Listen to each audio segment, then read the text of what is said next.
I would like to address the question, is boxing racist? It is understood that people will align with others that share the same race and culture. I believe that is a natural instinct. So, when it comes to the sport of boxing, it can also be perceived as racist. I cannot speak for everybody but only myself, so I am going to do that in this video. I will be posting soon. Please feel free to leave a comment. I am working on dropping a video on this subject, but I also thought about doing on a live stream so we could make it more of an interactive discussion. First thing I should mention is that I am Spanish, Italian, Filipino and English, a mix that can only be made in America, I would assume. My last name is Lopez and I have a dark complexion, so living in an area that was predominantly Mexican American, I grew up identifying as such. I can easily say that I am Mexican at heart.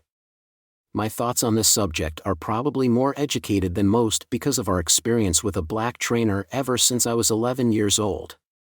Me and my two brothers first entered a boxing gym at age 10, 11, and 12 years old. The PAL boxing gym is where we met Alex, a very intimidating character at first, meaning he was all work and no play. He had just moved from Detroit, Michigan, where he was a prodigy of Emmanuel Stewart. Kronk Boxing Gym, that was our first day of many to come with Alex. My father and Alex became very good friends, so for that reason we not only spent many hours in the gym but also had him join us for dinner on several occasions. So, getting back to my point, is having such an influential person like Alex was we learned about a man called Thomas Hitman Hearns, the Motor City Cobra. Alex warned us that this tall skinny black guy was going to KO Pepino Cuevas, the WBC welterweight champion of the world, and he was not lying. We instantly became Hearns' biggest fans, and that has been the case my whole life. This isn't to try to excuse myself from being racist in any way. I am just setting the stage for some true soul searching, but I will say we love Thomas Hearns, still do. Please stay tuned for the next chapter. If you are watching two fighters, you will naturally favor the one that you can relate with the most. On the other hand, if you happen to know one of them personally, you are more likely to favor him regardless of your differences. One thing is for sure is that I have never rooted against a fighter just because of race.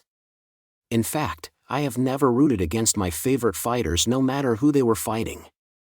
In some cases, I think people may favor a particular style of fighting rather than the race. For example, when Hagler fought Leonard, you could say that it was a boxer versus a puncher, pressure, fighter.